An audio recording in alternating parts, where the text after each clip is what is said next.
ಚಿಕ್ಕಬಳ್ಳಾಪುರ ಪತ್ರಕರ್ತರ ಭವನದಲ್ಲಿ ಇಂದು ನಡೆದ ಸುದ್ದಿಗೋಷ್ಠಿಯಲ್ಲಿ ಬಾಗೇಪಲ್ಲಿ ಕಾಂಗ್ರೆಸ್ ಮುಖಂಡ ಮಂಜುನಾಥ್ ರೆಡ್ಡಿ ಮಾತನಾಡಿ, ರೈತಪರ ಹೋರಾಟಗಳನ್ನು ನಡೆಸಲು ಜಿಲ್ಲೆಯಲ್ಲಿ ನೂತನ ರೈತ ಸಂಘಟನೆಯನ್ನು ಸ್ಥಾಪಿಸಲಾಗಿದೆ ಎಂದರು. ಮುಖ್ಯವಾಗಿ ಕೇಂದ್ರ ಸರ್ಕಾರದ ರೈತ ವಿರೋಧಿ ನೀತಿಯನ್ನು ಖಂಡಿಸಿ ಹೋರಾಟಗಳನ್ನು ಮಾಡಲು ಈ ಸಂಘಟನೆ ಶ್ರಮಿಸಲಿದೆ ಎಂದು ಅವರು ಹೇಳಿದರು. ದೇಶದಲ್ಲಿ ಬಂಡವಾಳಶಾಹಿಗಳಿಗೆ ಕೇಂದ್ರ ಸರ್ಕಾರ ಮಣೆ ಹಾಕುತ್ತಿದೆ. ಕಾರ್ಪೊರೇಟ್ ಸಂಸ್ಥೆಗಳಿಗೆ ಮಣೆ ಹಾಕುವ ಮೂಲಕ ರೈತರಿಗೆ ಅನ್ಯಾಯ ಮಾಡಲಾಗುತ್ತಿದೆ ಎಂದು ಅವರು ಆರೋಪಿಸಿದರು. ರೈತರ ಆತ್ಮಹತ್ಯೆಗಳು ಹೆಚ್ಚಾಗುತ್ತಿವೆ. ಮಾರುಕಟ್ಟೆಗಳಲ್ಲಿ ರೈತರಿಗೆ ಮೋಸವಾಗುತ್ತಿದೆ. ರೈತರು ಬೆಳೆದ ಬೆಳೆಗಳಿಗೆ ಬೆಂಬಲ ಬೆಲೆ ಸಿಗದೆ ಸಂಕಷ್ಟ ಎದುರಿಸುತ್ತಿದ್ದಾರೆ. ಈ ಎಲ್ಲಾ ವಿಚಾರಗಳ ಜೊತೆಗೆ ಕೇಂದ್ರ ಸರ್ಕಾರ ರೈತ ವಿರೋಧಿ ಕಾನೂನನ್ನು ಜಾರಿಗೆ ತಂದು ಬಿತ್ತನೆ ಬೀಜ ಮತ್ತು ರಸಗೊಬ್ಬರ ಸ್ವಾವಲಂಬನೆ ಇಲ್ಲದಂತೆ ಮಾಡಿದೆ. 2014ರಲ್ಲಿ ಎನ್ಡಿಎ ಸರ್ಕಾರ ಅಧಿಕಾರಕ್ಕೆ ಬಂದಾಗ 2022ರ ವೇಳೆಗೆ ರೈತರ ಆದಾಯ ದ್ವಿಗುಣ ಮಾಡುವುದಾಗಿ ಹೇಳಿದರು. ಆದರೆ ಈಗ ರೈತರ ಖರ್ಚು ತ್ರಿಗುಣವಾಗಿದೆಯೇ ಹೊರತು ರೈತರ ಆದಾಯ ಹೆಚ್ಚಾಗಿಲ್ಲ ಎಂದು ಕಿಡಿಕಾರಿದರು. ಕೇಂದ್ರ ಸರ್ಕಾರದ ಈ ನೀತಿಯನ್ನು ಖಂಡಿಸಿ ಹೋರಾಟಗಳನ್ನು ಮಾಡಲು ಅಖಿಲ ಕರ್ನಾಟಕ ರೈತ ಸಂಘಟನೆ ಸಿದ್ಧವಾಗಲಿದೆ. ಸೆಪ್ಟೆಂಬರ್ 25ರಂದು ಈ ರೈತ ಸಂಘಟನೆ ಉದ್ಘಾಟನೆಯನ್ನು ಬಾಗೇಪಲ್ಲಿಯಲ್ಲಿ ಆಯೋಜಿಸಲಾಗಿದ್ದು, ಕಾರ್ಯಕ್ರಮಕ್ಕೆ ಮಾಜಿ ಸ್ಪೀಕರ್ ರಮೇಶ್ ಕುಮಾರ್ ಮತ್ತು ಬಾಗೇಪಲ್ಲಿ ಶಾಸಕ ಎಸ್ಎನ್ ಸುಬ್ಬಾರೆಡ್ಡಿ ಆಗಮಿಸಲಿದ್ದಾರೆ ಎಂದರು.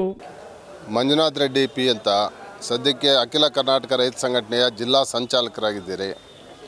ಇವತ್ತು ನಾವು ಚಿಕ್ಕಬಳ್ಳಾಪುರ ಜಿಲ್ಲೆಯ ಎಲ್ಲ ನಮ್ಮ ಮುಖಂಡರ ಜೊತೆ ಇವತ್ತು ನಮ್ಮ ಪತ್ರಿಕಾ ಭವನದಲ್ಲಿ ಪತ್ರಿಕಾಗೋಷ್ಠಿ ಮಾಡ್ತಾ ಇರ್ತಕ್ಕಂಥ ಉದ್ದೇಶ ಏನೆಂದರೆ, 25ನೇ ತಾರೀಕು ಗುರುವಾರ ಬಾಗೇಪಲ್ಲಿಯಲ್ಲಿ ಅಖಿಲ ಕರ್ನಾಟಕ ರೈತ ಸಂಘಟನೆಯ ಒಂದು ಉದ್ಘಾಟನಾ ಸಮಾರಂಭವನ್ನು ಹಮ್ಮಿಕೊಂಡಿದ್ದೀವಿ.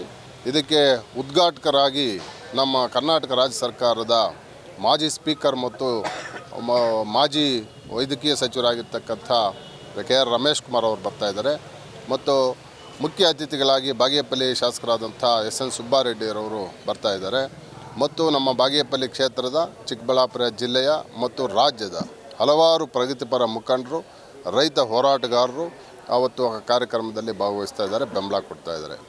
ಈ ಅಖಿಲ ಕರ್ನಾಟಕ ರೈತ ಸಂಘಟನೆ ಅಂತ ಉದ್ದೇಶ ಏನು, ಈ ದೇಶದಲ್ಲಿ ನಮ್ಮ ರಾಜ್ಯದಲ್ಲಿ ಇವತ್ತು ವ್ಯವಸಾಯ ರಂಗ ಸಂಪೂರ್ಣವಾಗಿ ಸಂಕಷ್ಟಕ್ಕಿರ್ತಕ್ಕಂಥ ಸಂದರ್ಭದಲ್ಲಿ, ರೈತರು ಸಂಕಷ್ಟಕ್ಕೆ ಸಿಲುಕಿ ಸಮಸ್ಯೆಗಳನ್ನು ಅನುಭವಿಸ್ತಾ ಇರ್ತಕ್ಕಂಥ ಸಂದರ್ಭದಲ್ಲಿ ಕೇಂದ್ರ ಸರ್ಕಾರ, ಪ್ರಮುಖವಾಗಿ ಮೋದಿಯವರ ಸರ್ಕಾರ ರೈತರ ವಿರೋಧಿ ಕಾನೂನುಗಳನ್ನು ಜಾರಿ ಮಾಡಿ ರೈತರ ಹೋರಾಟಕ್ಕೆ ಕಿಂಚಿತ್ತೂ ಬೆಂಬಲ ಕೊಡದೆ ರೈತ ವಿರೋಧಿ ಕಾರ್ಪೊರೇಟ್ ಪರವಾದಂತಹ ಇವತ್ತು ನೀತಿಗಳನ್ನು ಅನುಸರಿಸ್ತಾ ಇರ್ತಕ್ಕಂಥ ಸಂದರ್ಭದಲ್ಲಿ ಇವತ್ತು ರೈತರನ್ನು ರಕ್ಷಣೆ ಮಾಡುವಂಥ ಉದ್ದೇಶದಿಂದ ಕೃಷಿ ರಂಗವನ್ನು ಕಾರ್ಪೊರೇಟ್ಗಳ ಕಪಿಮುಷ್ಟಿಯಿಂದ ಉಳಿಸುವಂತಹ ಒಂದು ಪ್ರಯತ್ನದ ಭಾಗವಾಗಿ ಅಖಿಲ ಕರ್ನಾಟಕ ರೈತ ಸಂಘಟನೆ ಎಂಬ ಸಂಘಟನೆಯನ್ನು ನಮ್ಮ ಅವಿಭಜಿತ ಕೋಲಾರ ಜಿಲ್ಲೆಯ ಇವತ್ತು ಹೋರಾಟಗಳ ಇತಿಹಾಸವನ್ನು ಹೊಂದಿರತಕ್ಕಂಥ ಈ ಜಿಲ್ಲೆಯಲ್ಲಿ ಮುಂದಿನ ದಿನಗಳಲ್ಲೂ ಕೂಡ ರೈತರ ಪರವಾಗಿ, ಬಡವರ ಪರವಾಗಿ, ಶೋಷಿತರ ಪರವಾಗಿ, ದೀನದಲಿತರ ಪರವಾಗಿ ಈ ಒಂದು ರೈತರನ್ನು, ಕೃಷಿ ರಂಗವನ್ನು ಉಳಿಸಬೇಕು ಅನ್ನೋ ಉದ್ದೇಶದಿಂದ ಇವತ್ತು ಅಖಿಲ ಕರ್ನಾಟಕ ರೈತ ಸಂಘಟನೆ ಅಂತ ಹೆಸರಿನಲ್ಲಿ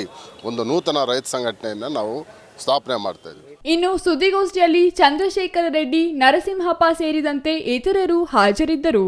ತೌಡನಹಳ್ಳಿ ರಮೇಶ್, ಸಿಟಿವಿ ನ್ಯೂಸ್, ಚಿಕ್ಕಬಳ್ಳಾಪುರ.